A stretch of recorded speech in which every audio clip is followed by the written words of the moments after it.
The society is more technically reliant these days, and the internet all over the world is growing rapidly. The cyber attacks come in any shapes and sizes, and some may hijack important business products or tools in exchange for your money, while some other are operations where criminals infiltrate a system to gain valuable data, their identity, and in another way, it can be coming as an illegal import of malicious programs to your particular system.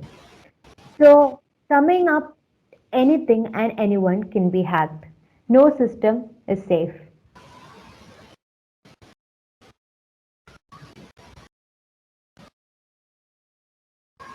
So, to bring an end to this, cybersecurity is very important. Now, what is cybersecurity? Cybersecurity is an information technology security which protects networks, devices, programs, and data from attack, damage, or unauthorized access. We all have many sensitive informations, financial data, personal information, and so on in our system, to which, if any kinds of unauthorized exposure happen, could cause negative consequences. And hence, a cybersecurity is very important. And as an individual, experience in cybersecurity field is invaluable. You all might have played a capture the flag competition which we hosted lately, or if you haven't, it's all right. I'll introduce you to this particular competition. So, this is a competition for developers to learn on cybersecurity. You can create a team or play as solo, find a CTF and sit together and play. All you have to do is hack a code that is given to you and get your flag. And in a case of a CTF competition, it is the best way you can learn about cybersecurity and get an experience in cybersecurity. Now, where exactly can you find CTFs being hosted? Well, CTF Time is the best platform where you can get the CTFs that are being scheduled. It is an active website with calendars and team rankings where ongoing, past, and upcoming CTFs are being listed. Now, why exactly are we imposing on a CTF competition? Well, as I told you, it is important for you to learn about cybersecurity, to improve your cybersecurity skills and so on. But more than that, it can boost your confidence and competitive skills. It opens the way for the desire for you to participate in more and more competitions.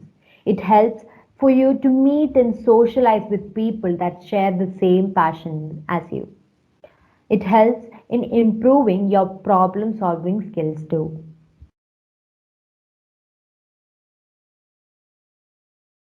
There are basically two types of CTFs. You might be familiar with the Jeopardy style CTF that we hosted lately. Another one is attack and defense CTF. I'll be going through each of these CTFs in detail. What is a Jeopardy style CTF? Well, it is based on solving variety of tasks for points. It will have tasks that come from all range of topics. The rules of a Jeopardy style CTF are very simple. Teams gain points for every task they solve. Each challenge is given points based on its difficulty level, and the flag format of a CTF competition will be of a general format, that is the tag of the CTF and then a particular type of a string that will be closed in curly braces that together will form your flag. And at the end of the game, the team with the most points wins. Now, what exactly happens? So, when you play a Jeopardy style CTF, first you get the source. The source can be any kind of source. It depends on the category that you are solving. It can be a file, an image file, or a compiled code. It can be a URL or a network connection. It can be anything. So, what you have to do is get the source, solve that problem, find the flag. This flag can be identified by the format that the competition will be specifying about, and then submit this flag and gain your points.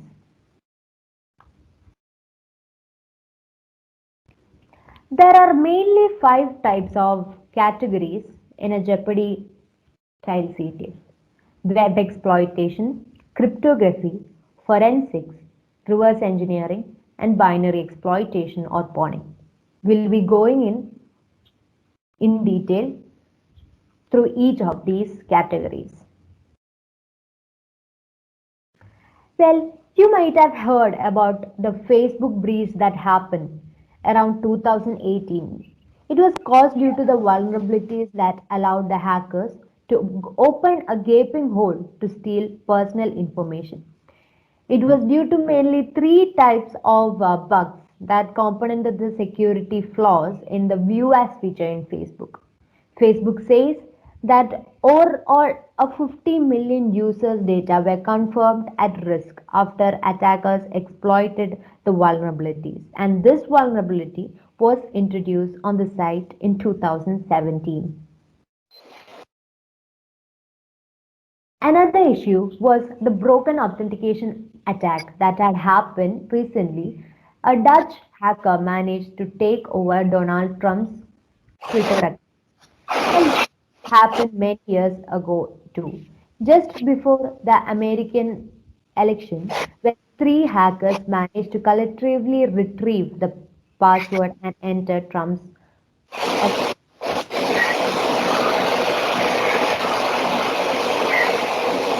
Trump was an active Twitterer with 87 million followers, had an extremely weak and easy to guess password, and also according to the researchers he had not enabled the two-step verification. This kind of attack is called broken authentication attack. When attackers are able to compromise passwords, keys, account information, and other details to assume user identities. This is actually caused due to the poor design and implementation of identity and access controls in various platforms like Twitter, and this issue still prevails.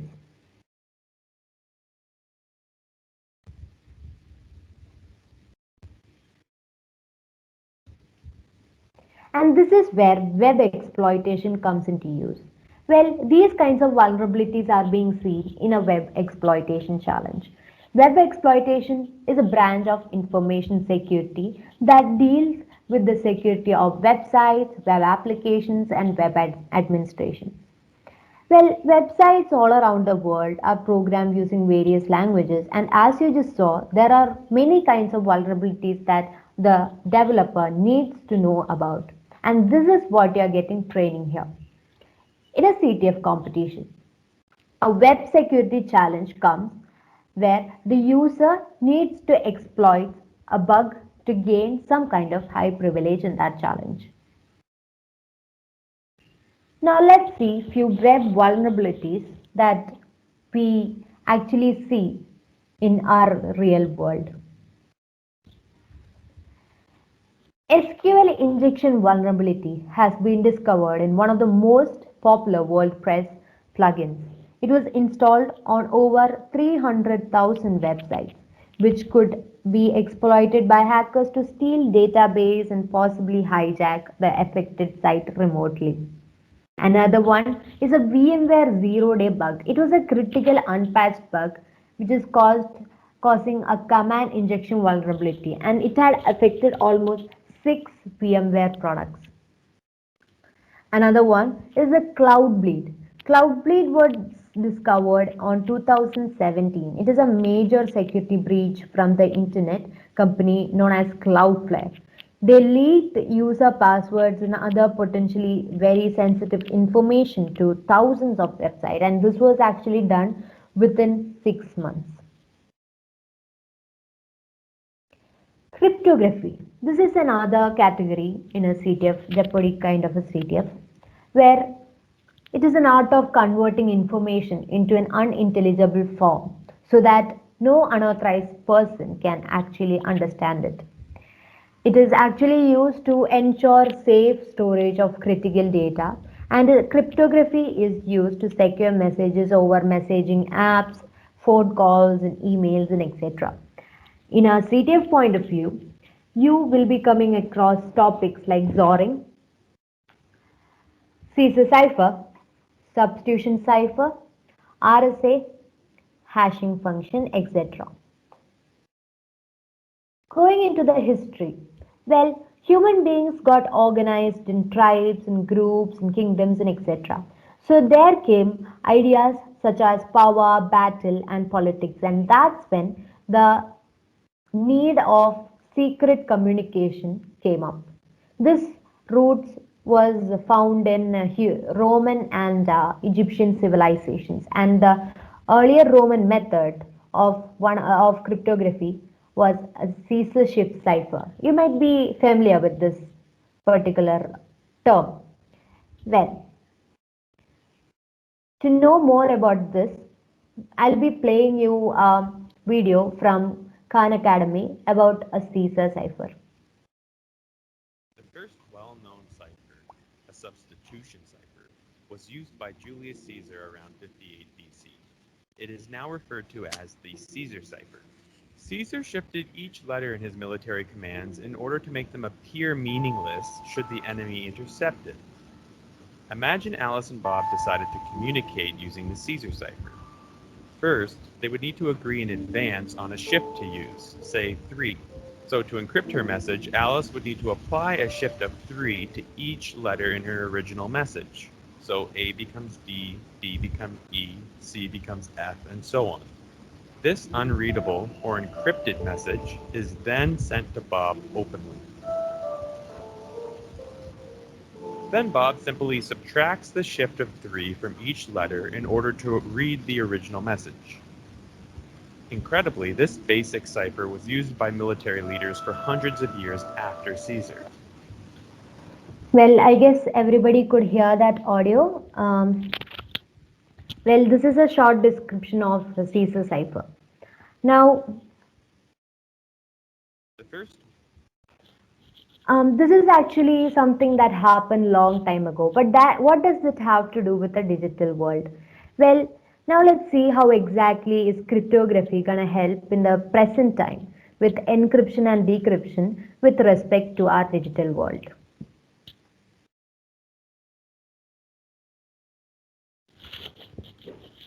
Let's see why we actually need encryption. We'll take the same example of two individuals, Alice and Bob. People communicate like this in modern era using their devices, thinking that nobody else can actually access their messages and that should be private. But what if somebody else can actually access your data? What if somebody else is seeing all your data? If that happens, that means there is an eavesdropper who have all your data, and that is not something that we want. This means you are hacked. So how can we protect ourselves from such situations? Well, in a basic world, hacking happens very simple. Here, yeah. So I'll be explaining to you how exactly this happens. In a real world, a message should be sent to another person directly. But when a hacker gets involved, he creates another path and this message will reach him. So the only answer to this is encryption. Encryption is a method where you secure the path of your communication. And how is this done?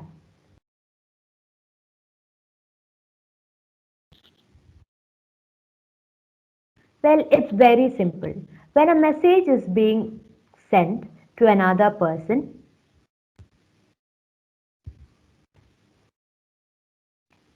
when a message is being sent to another person, the message gets encrypted, that is using a key. The key can be anything, and that key can convert our message to an encrypted message. This encrypted message is being sent to the receiver, and the receiver will have the decryption key that can be used by the receiver to decrypt the message and get the plain text back.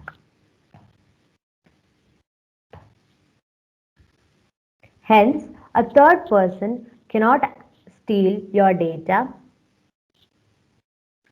and he does not have the key, so that is not possible, and our data is safe.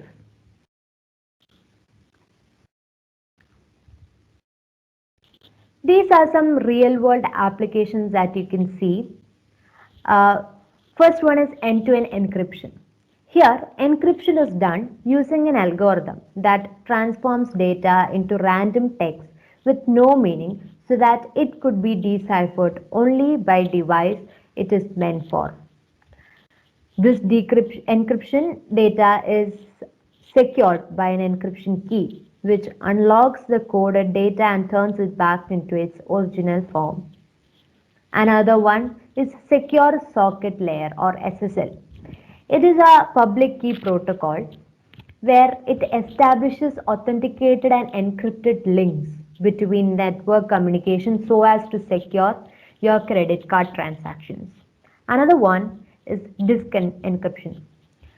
Disk encryption is a technology which protects the data in your hard disk by actually encrypting every bit of your data in it to prevent access for any unauthorized person. By doing this, you don't have to worry about leaving any traces of unencrypted data on your disk. You might have seen or you might have heard about many TV shows and movies where there happens a crime and you are supposed to solve it, or the person is supposed to solve it. And this happens by using the help of a forensic department where the forensic department actually get involved in finding the evidence and then using the whole evidence to solve the crime. But how exactly is this linked to the digital world? Well, something similar happens in a digital world, which is called a digital forensics. Well, here digital trails left on a computer gets used against the criminal to solve a case which involves systems. Here it is a area where it is directly linked to any cybercrime which has any kind of data losses and which require any kind of recovery. And some of the topics you will be encountering in a forensic challenge in a CTF point of view are EXIF data, Wireshark, PCAPs, technography, disk imaging, and so on. Now, I'll introduce you to a real world situation where digital forensic was actually applied to solve a crime. Well, 229 drug dealers were being caught using photo EXIF metadata. Now, what exactly happened? Well, you might be familiar with dark web where people prefer to, criminals prefer to use it as a marketplace for selling their any kind of illegal products like drugs, weapons, and so on. And they use encryption protocols like Tor, where it is anonymous communication that is happening. Tor is actually open source software for enabling these anonymous communications so that they conceals the user's location. So this is not a area where they can track these people down. So how exactly did they solve the crime? Well, two hardware students created an archive with pictures they saved from the dark web that was initially used by the criminals as an advertisement in the dark web. So they actually collected almost 200,000 unique images, out of which 229 of the drug dealers were being revealed of their location using the location from the image. That is, they could extract the EXIF metadata which contains all the contents of that image. This was being used against the criminal to solve this exact crime, and the location they found was being used to find about, not only find about the exact location where they captured the image, but with this they were able to find the way they actually sell their drugs and all the connected links with it.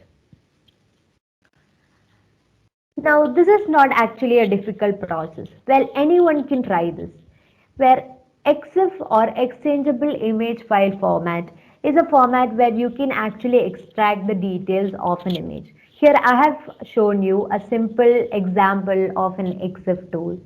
Here, an example.jpg image is being used to extract its data, and as you can see, a lot of important or lot of different kinds of information are being visible here about that specific image. You can see the file size, the file modification date and time, the file permissions, the camera, about the camera model names, the resolutions, the version, etc. But that is not something that the forensic investigators are looking for. Well, I have just sorted out the information given here, and as you can see, we can actually get the GPS locations of the specific spot where this image was being taken. And this is the exact way how the criminals were being caught of their location. You can see that the latitude and longitude coordinates are being clearly visible here, and this is all they need to track the criminals down. Any one of you can try any image you have captured with your system to actually extract its detail with an EXIF tool. One fine day, you open your system, and what if a pop-up actually comes up like this? What exactly is this? Does anyone from the audience, any student know about what this is? Then you can actually speak out. Anyone? Okay. Okay, so I'll give you an introduction of what this is. Well, this is actually a threat to your computer. As you can see, they are actually specifying what all happened to your computer. Your computer is actually being attacked.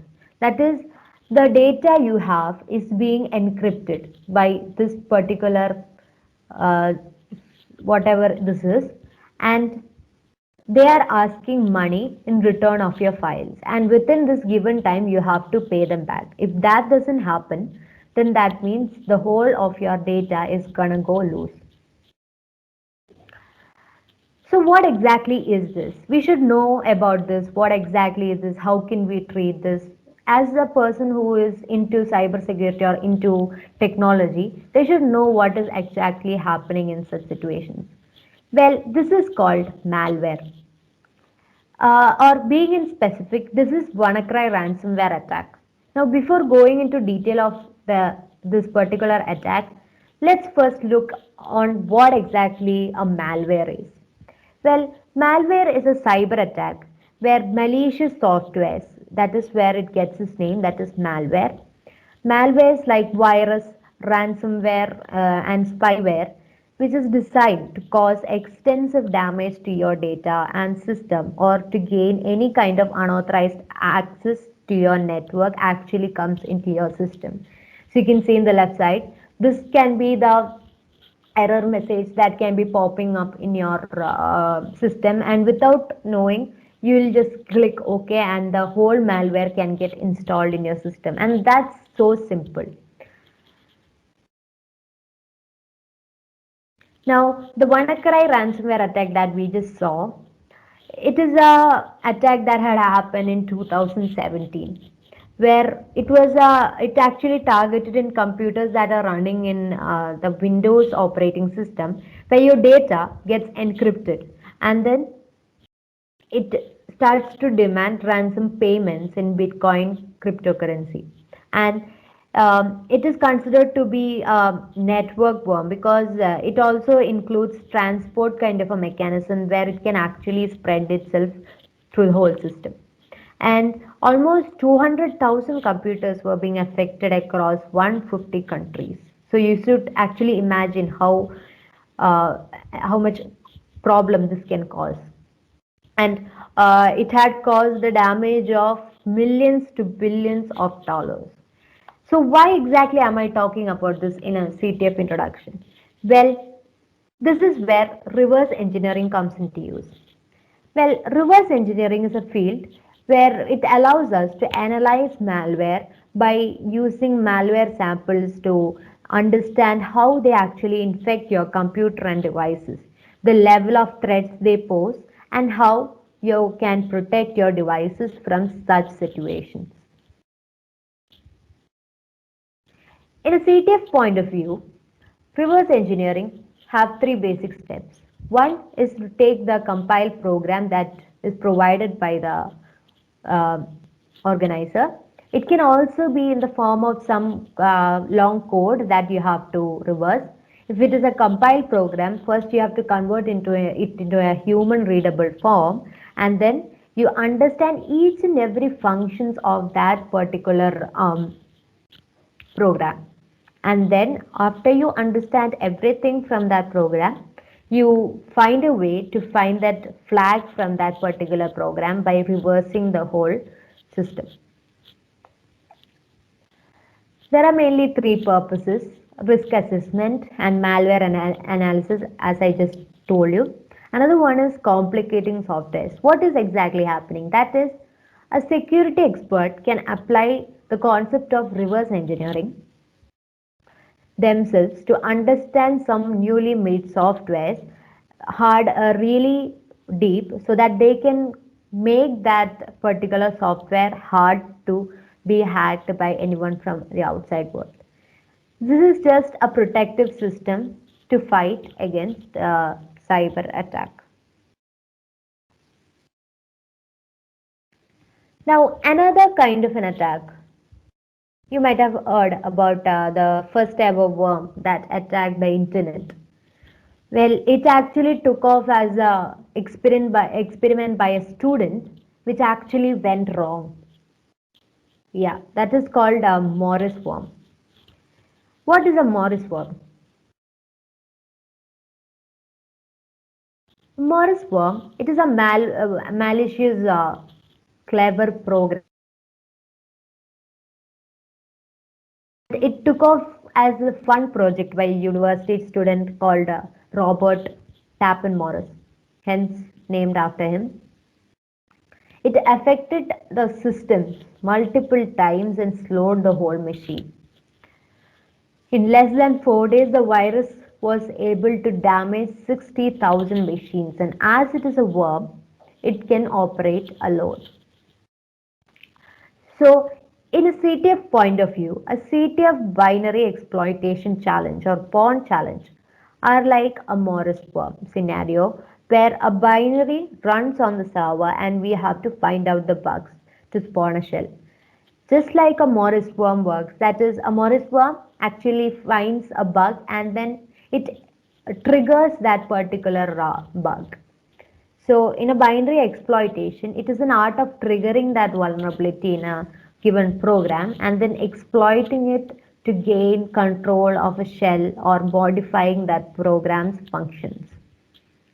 CTFs host a binary on the server, and our intention is to spawn a shell on the server. Well, binary exploitation contains mainly four processes.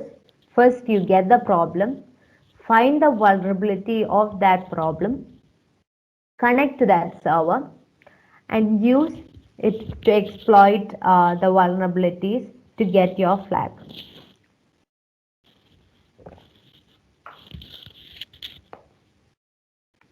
Now we have gone through the Jeopardy CTF categories.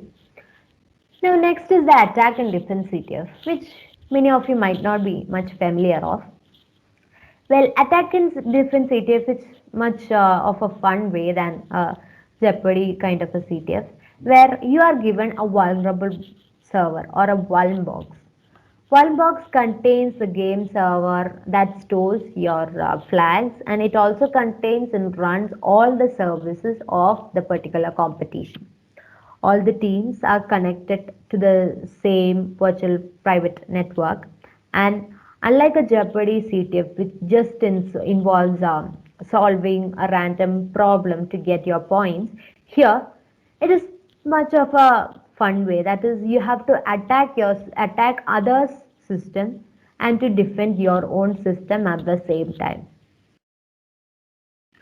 The rules of such CTFs are very short. That is, each team works to protect their own services. You have to successfully steal and submit flags from the one box of other teams to determine your attack points. And protecting the flag on this machine is what determines your defense points. The team with the most points wins. Now we'll go into deep about an attack and defense CTF. This is a video that was published by Live Overflow. This is a vlog about attack and defense DEFCON CTF 2018 finals that had happened in Las Vegas. Every team gets a machine. This machine contains programs that can be exploited. Exploited means that your only goal is to steal the flag from the system. So that might be in a form of a flag.txt file or something which contains your flag to prove your access to the system. So your team have to analyze and solve the program to get the flag like a simple Jeopardy style CTF. But what is this twist? The twist is that every team has got such one box running, so we have to use the exploit against all the other machines. By doing so, you are stealing the flags from each team, which will give you your attack points. Next is the defense part. Teams can defend their system from getting exploited. This process may vary in different CTS, but often we have to patch the vulnerabilities of your system. This is while you are hunting for vulnerabilities in your own system at the same time, you think about the implementation of patches for your own system. We can also kill our own service to block any input or just remove the entire functionality of the program to prevent other teams from stealing your flag. But that doesn't seem to be a fair process. Hence, there is a service level agreement implemented in all the CTFs where a game server will constantly execute test cases against your service to ensure that your service is still running. But a clever defender could create a patch that allows the game server to test, but at the same time, you can also block the other teams from accessing your um, flags.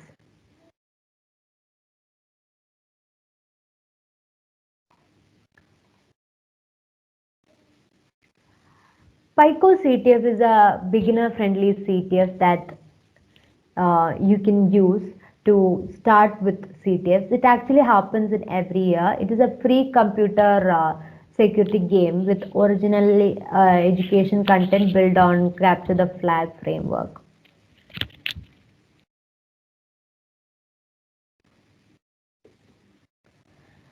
So wrapping up, solving a challenge might be hard at the beginning. If you're a beginner, yes, of course, everyone have gone through the same phase. But once you start to practice, join the community and then compete in some competitions, then you will find playing capture the flag competitions to be a very fun process. And it is an effective way to learn cybersecurity and brand yourself and gain access to more cybersecurity related job opportunities. Some famous CTF competitions that you will encounter are Google CTF, Zcon CTF, DEFCON CTF, FOSS CTF, Insomniac CTF, and so on. So that's the end of our session. Anyone can ask any questions?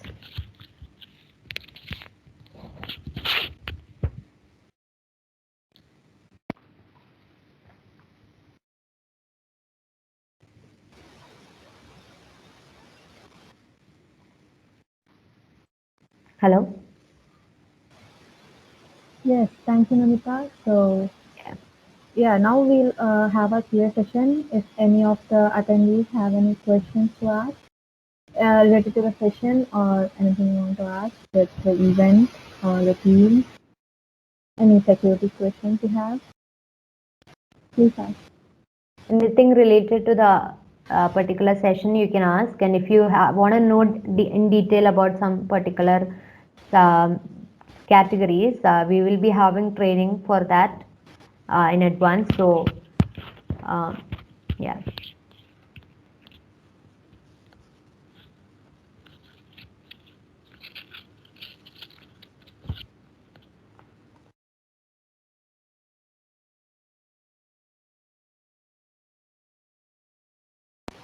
Namita, please look into the questions in the chat. Exit tool is available for which OS? I think it's available for Ubuntu, Linux-based machine.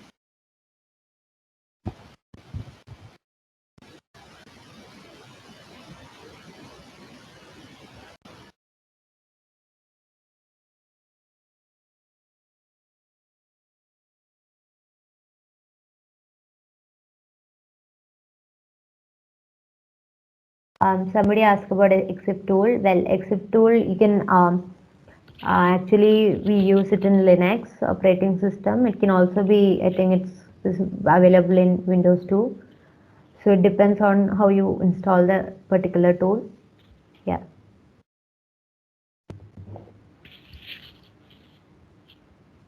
Namita, Yeah. can you also just quickly show ctftime.org where people can look for new, or did you Yeah. already show it? I It's joined late, there. sorry. Yeah. Yeah, just share your screen and Yeah. Sure. One sec. briefly explain, because people who want to get started and start playing on their own, they find all the needed information in CTF Time. Okay. So is my screen visible? Yes. Yeah, so this is a CTF type platform that I talked about. So this, as you can see, you have the team rankings of the whole world teams that actually perform in CTFs. Here you can see the now running CTF. Then the past events details can be given here, shown here. That is who all came. The rankings and all can be actually displayed here. And also the upcoming CTFs are also visible here, like the timings, basically based on UTC time. So yeah, yeah, that's it. So if you want to go in detail about how to solve, like if you want to start with beginner friendly challenge, then as I uh, talked about PICO CTF, PICO CTF, this is a PICO CTF platform. You'll be able to start with any kind of new beginner friendly challenges, very real beginner friendly challenges you can actually see here. Yeah. Yes.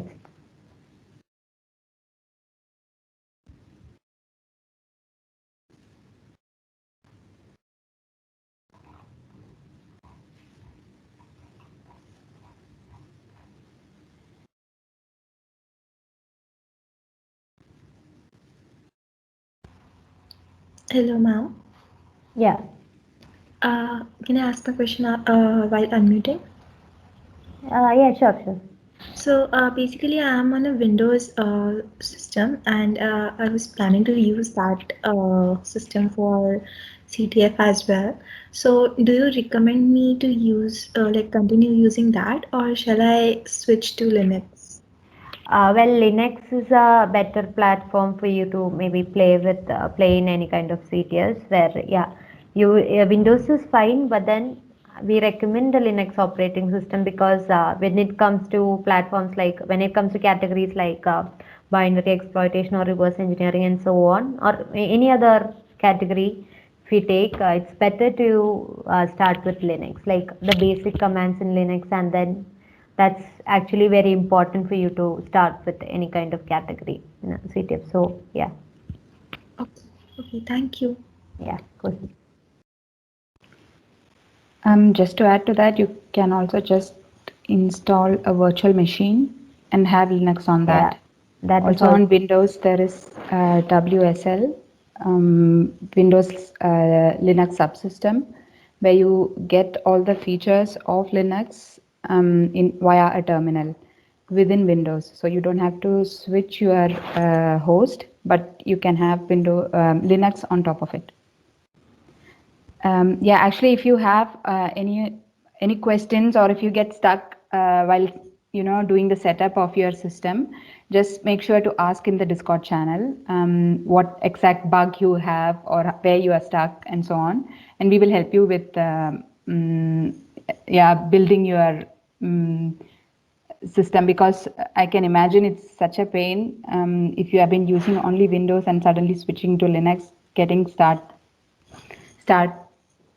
with learning the whole terminal itself is a learning curve, but it's definitely worth it, especially if you want to try out more things in CTF.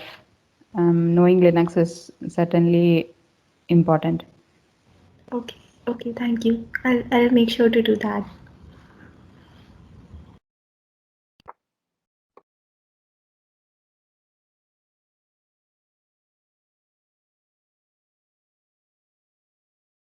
Yeah, you can also ask questions in the chat box. You can't unmute.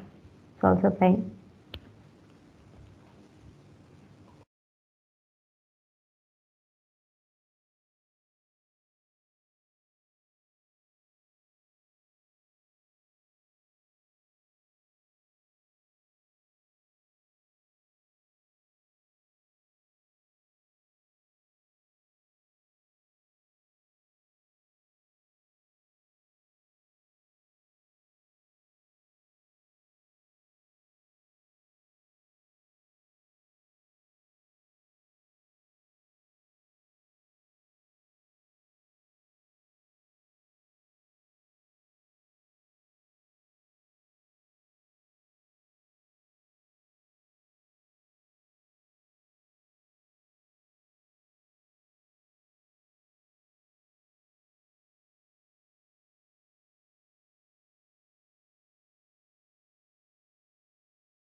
Yeah, Ubuntu, it's comparatively, it's not that hard to start with Ubuntu. So, yeah. Um, you'll find many tutorials to start with anything related to Ubuntu. So,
Yeah, so if anyone haven't joined our Discord server, then yeah, please do join. The further details of our trainings and all will be published there. So yeah.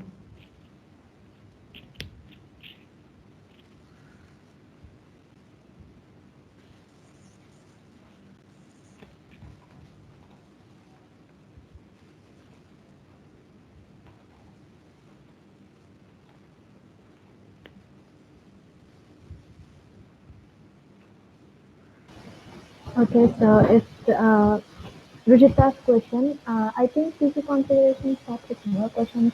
We can discuss that in our Discord server or opinion one if you like. Right now it's irrelevant to the session. So if there aren't any other questions, we'll be winding up this session. And yeah, please join our Discord server if you want to volunteer. Then you can contribute to this event, being admins in the server. Yeah, thank you for joining.